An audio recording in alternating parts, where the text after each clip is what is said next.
Je vous souhaite la bienvenue dans En cas de tracas. Ici, on parle d'alimentation émotionnelle, sans détour, sans tabou et toujours avec nuance. Je suis Julie Rojon, votre hôte, formatrice, autrice et spécialiste de cette thématique complexe.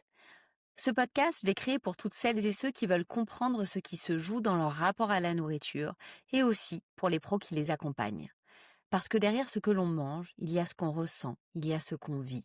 Manger est un langage, apprenons à le décoder ensemble. Aujourd'hui, j'ai envie de mettre un peu les pieds dans le plat et parler d'un sujet qui, j'ai l'impression, nous concerne presque toutes et tous et dont on ne prend pas nécessairement la mesure et pas toujours l'impact réel dans nos vies. Ce sont les réseaux sociaux. Alors, c'est des sujets que j'ai déjà abordés ici en dilettante et on en parle souvent. On en parle souvent et moi aussi, sous l'angle du temps passé, de l'addiction, de la comparaison. Mais j'ai envie d'aller un petit peu plus loin aujourd'hui et j'aimerais qu'on se pose une question qui est peut-être un petit peu plus dérangeante, plus structurelle aussi. Et si les réseaux sociaux participaient activement à fabriquer notre insatisfaction corporelle et donc indirectement nos difficultés avec l'alimentation? Parce que moi, ce que je constate dans mes séances, dans mon cabinet, dans les accompagnements, mais aussi dans vos messages, c'est des sujets qu'on aborde énormément dans ma formation. La relation au corps est de plus en plus tendue et de plus en plus exigeante et de plus en plus fragile. C'est d'ailleurs un sujet que j'ai abordé dans l'épisode 29 de ce podcast qui était absolument passionnant avec Roxane Turgon et Zoé Desbouis que je vous invite vraiment, vraiment sincèrement à écouter. Et tout ça, eh bien, c'est pas une question individuelle. C'est pas juste une question individuelle. C'est une question qui est collective. C'est pas dans notre tête, c'est finalement dans notre environnement. Et on a longtemps, me semble-t-il, fait porter la responsabilité aux personnes de leur insatisfaction corporelle parce que elles pouvaient manquer de confiance en elles, avoir des problèmes, des difficultés avec l'image d'elles-mêmes, l'image de soi, des difficultés à s'accepter. Alors, oui, c'est vrai, c'est une évidence. Ces sujets-là peuvent prendre racine dans notre enfance, vont être empreintes de notre personnalité, de notre tempérament, de l'environnement dans lequel on a grandi, de nos figures d'attachement, de ce qu'on a entendu, vécu, vu, de toutes nos expériences. Et un individu et un autre ne sont pas égaux vis-à-vis de tout ce vécu-là. Mais on peut quand même prendre un petit peu de recul et se dire que ce problème n'est pas le problème du manque de confiance en soi, du manque d'estime corporelle, n'est pas que un problème individuel, n'est pas empreint que de nos expériences vécues. C'est aussi les traces d'un environnement dans lequel on évolue aujourd'hui, d'une société qui est saturée d'images de corps qui sont normés avec une norme que nous n'avons pas choisie, qui ne reflète pas la pluralité des corps tels qu'ils existent aujourd'hui, des corps qui sont retouchés, qui sont sélectionnés, qui sont mis en scène. Tout ça, bien évidemment, à travers les publicités, à travers les affiches, à travers voilà tout ce qu'on peut voir dans l'espace public et aujourd'hui, plus intimement, dans notre téléphone qui est bien souvent greffé dans nos mains malgré nous et qui va nous rappeler sans cesse l'image de ces corps qui sont normés, des corps qui ne transpirent pas. C'est un peu bête, mais en fait, on n'y pense jamais. C'est des corps qui transpirent pas, des corps qui ne changent pas à travers les expériences de vie, à travers les âges, à travers les mois, les années. Des corps qui finalement sont assez statiques et qui ne vivent pas et qui vont retranscrire une image soi-disant parfaite avec ce qu'on peut entendre de la perfection aujourd'hui. Et surtout, ce qui me semble vraiment central, c'est que ce sont des corps qui sont constamment associés à des valeurs. Des valeurs, alors moi j'en ai ras-le-bol d'entendre tout ça, mais c'est ce qu'on voit, c'est ce qu'on nous retranscrit comme image et particulièrement sur les réseaux sociaux. C'est les valeurs de la réussite, de la discipline, de la désirabilité, de la santé et parfois même de la moralité. Et petit à petit, sans vraiment s'en rendre compte, ben, on internalise tous ces messages de façon inconsciente, de façon involontaire, et on ne regarde plus seulement le corps des autres. On regarde aussi notre corps, on apprend à regarder le nôtre avec ces mêmes critères, des critères qui sont internalisés, qu'on n'a pas choisis et qui ne nous concernent pas forcément. Et ce glissement, eh bien, il est souvent invisible, il est impalpable Et il commence pas nécessairement par un «je déteste mon corps». Alors ça peut être le cas, hein, bien évidemment, vous me connaissez, si vous écoutez mon podcast, il y a beaucoup de nuances, bien évidemment, tous les parcours, sont absolument différents et on peut se retrouver exposé à ces images, à ces réseaux sociaux avec déjà cette internalisation de «je déteste mon corps, je me sens mal dans mon corps», mais il se peut qu'on ait juste un petit déficit d'estime de soi ou même pas du tout, qu'on ait confiance en soi, qu'on se soit pas nécessairement posé la question et que, l'expérience à travers les réseaux sociaux eh bien, nous amène à, avoir une expérience délétère avec notre corps et à commencer à détester son corps. Et quand je parle de son corps, c'est bien évidemment l'apparence, c'est l'enveloppe, charnelle, c'est pas nécessairement, l'intérieur du corps, hein. C'est vraiment l'apparence dont je parle ici. Et ce «je déteste mon corps», bah, il arrive pas d'un seul coup. Il commence par quelque chose de plus discret, de plus insidieux. C'est un inconfort, c'est une comparaison, quelque chose auquel, bah, on n'avait pas pensé. C'est, une petite pensée automatique. Donc une pensée automatique, je vous renvoie, hein, vers des épisodes, que j'avais déjà fait justement sur, les pensées. Il me semble que c'est dans les premiers épisodes, de ce podcast que j'ai dû faire il y a 1 an. Les pensées automatiques, c'est emprunt au subconscient. C'est des pensées qui s'imposent à nous, qui sont bien souvent enfin, on a tous des pensées automatiques, qui sont, positives, qui sont aidantes et on a aussi, ce qu'on appelle des distorsions cognitives. Donc c'est des pensées, des croyances qui sont erronées vis-à-vis de la réalité. Donc là, c'est ce qu'on peut apercevoir qui s'impose, petit à petit, à nous. Je pourrais faire un peu plus attention, par exemple, ou je devrais me reprendre, faudrait que je fasse plus de sport, ce corps-là est mieux que le mien. Voilà, c'est des petites choses comme ça qui s'installent au fur et à mesure du temps. Et ce qui est intéressant, eh bien, c'est que ces pensées, comme je disais, elles viennent pas de nulle part.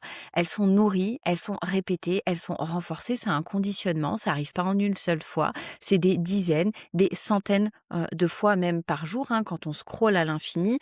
Le scroll à l'infini, il est assez récent, hein. Ça fait une quinzaine d'années que ça existe. Je sais pas si vous vous souvenez des réseaux sociaux et notamment de Facebook, qui est le premier réseau social qu'on a tous utilisé, enfin que beaucoup ont utilisé. À la fin de la page, il fallait aller sur la page 1, 2, 3 et puis finalement on s'arrêtait parce qu'on se rendait compte de ce qu'on était en train de faire, un peu comme sur les moteurs de recherche. Aujourd'hui, le scroll à l'infini, en fait, on se perd et on peut voir des dizaines, des centaines, d'images de corps qui nous sont proposées par l'algorithme. Et les réseaux sociaux, c'est important de le répéter, ne sont pas neutres. Ils sont, conçus pour capter notre attention, et pour ça, ben, vont nous montrer ce qui nous fait réagir. Donc si on voit, des corps, qui nous font nous sentir mal, qui nous font ressentir, de l'envie, et ben, en fait, on va rester sur ces réseaux, et c'est souvent les ce qui est désagréable, ce qui est clivant, qui va nous faire réagir et qui va nous faire passer du temps sur les réseaux sociaux. C'est vraiment l'essence des réseaux sociaux, c'est le business model, c'est que les individus, les humains, y passent, le plus de temps possible puisque en y passant le plus de temps possible, on collecte nos données, on nous montre de plus en plus, de publicité, on nous vole notre temps, on nous vole notre argent puisque notre temps est, à ce moment-là, de l'argent. Et ce qui nous fait réagir, comme je le disais, ce sont souvent des contenus qui viennent nous toucher et qui viennent toucher nos insécurités. C'est des contenus qui vont, générer de la peur, de la colère, de la tristesse, sous lesquels parfois d'ailleurs il y a pas mal, de commentaires et c'est ça, qui va capter notre attention, notre temps. C'est tout à fait normal, c'est humain, c'est les émotions, qui vont nous faire rester sur les réseaux sociaux et c'est pour ça, qu'on y passe, du temps. Et l'algorithme, c'est important, de dire qu'il cherche pas, votre bien-être, c'est un point important. L'algorithme, va pas chercher à vous apaiser, à vous, montrer des images, de corps, qui vous font vous sentir bien, des messages, positifs. Il cherche à vous faire rester, comme je disais et pour rester, ben, en fait, le mieux, c'est que vous puissiez vous sentir, mal, inconfortable, que vous cherchiez une solution au problème qui vient d'être créé.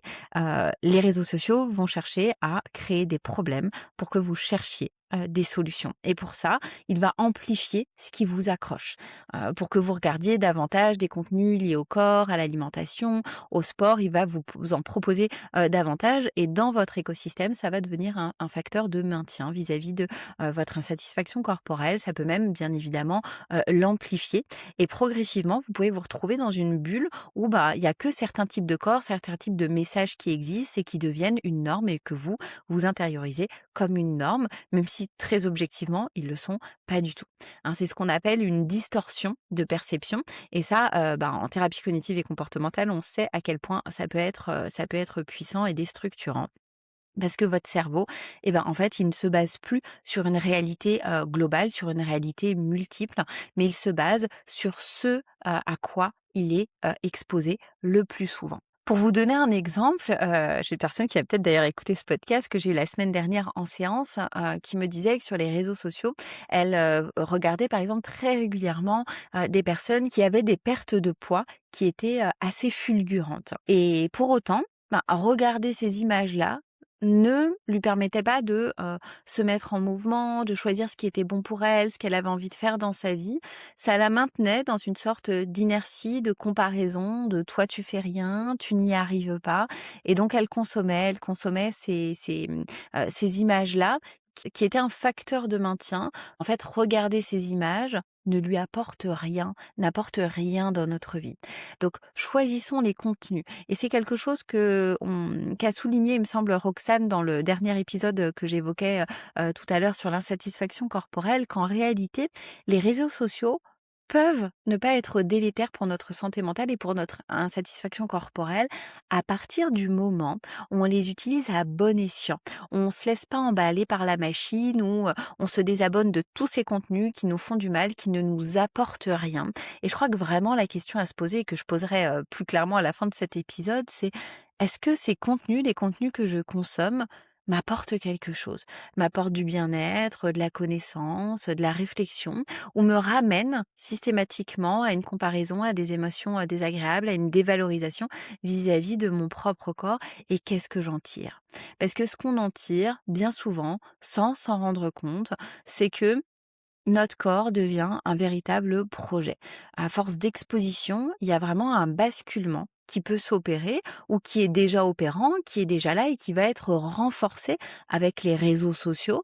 Le corps n'est plus simplement un corps, un véhicule de vie dans lequel on respire, on s'épanouit, on bouge, on vit, on crée, on participe à l'espace public, vraiment on s'épanouit, on s'émancipe. C'est un corps qui est juste considéré dans son enveloppe charnel dans son apparence et qui devient un projet à optimiser, à corriger, à améliorer en performance et l'alimentation, dans ce contexte-là, vous vous en doutez bien, devient un outil, tout comme le sport. C'est un moyen de modifier le corps, c'est un moyen de le contrôler, qui va redevenir d'actualité par ailleurs, avec, l'été qui arrive et les vêtements qu'on enlève un à un avec, le printemps qui est là et c'est un moyen de se rapprocher de ce qui est socialement valorisé ou en tout cas de ce qu'on croit qui est socialement valorisé.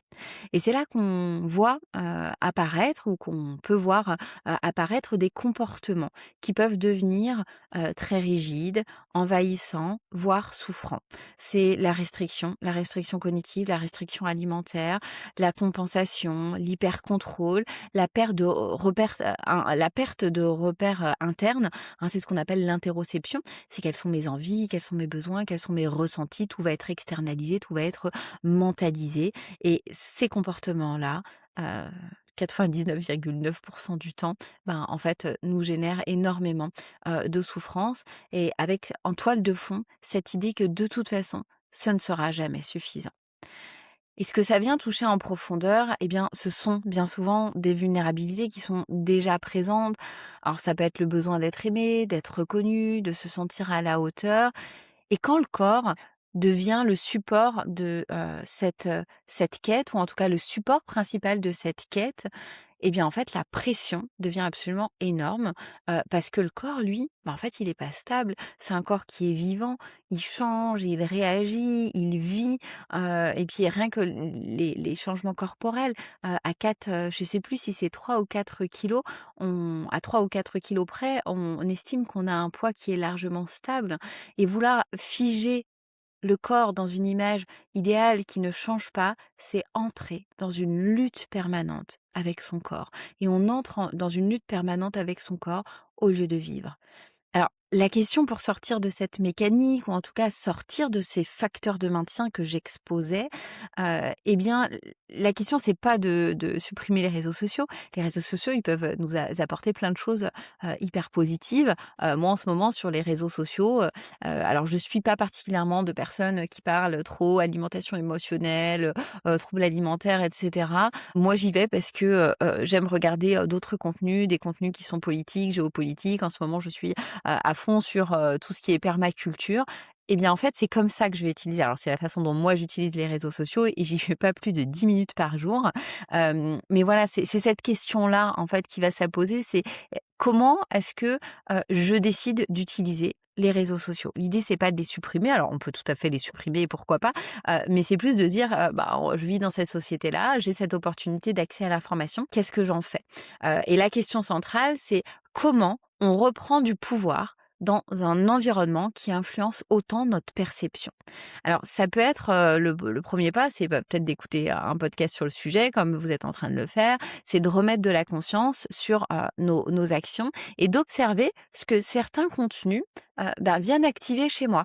D'identifier les pensées qui émergent, de prendre du recul sur ce qui est montré et de savoir, en fait, est-ce que ça me fait du bien? Est-ce que ça me nourrit? Est-ce que, ça me maintient dans un état d'esprit, dans une humeur, qui est positive ou, est-ce que c'est pas le cas? Et prendre du recul, comme je disais, sur, bah, ce qui nous est, montré et se rappeler que ce qu'on voit est simplement une sélection par un algorithme, par, voilà, c'est pas un humain qui est derrière, tout ça, par, une machine.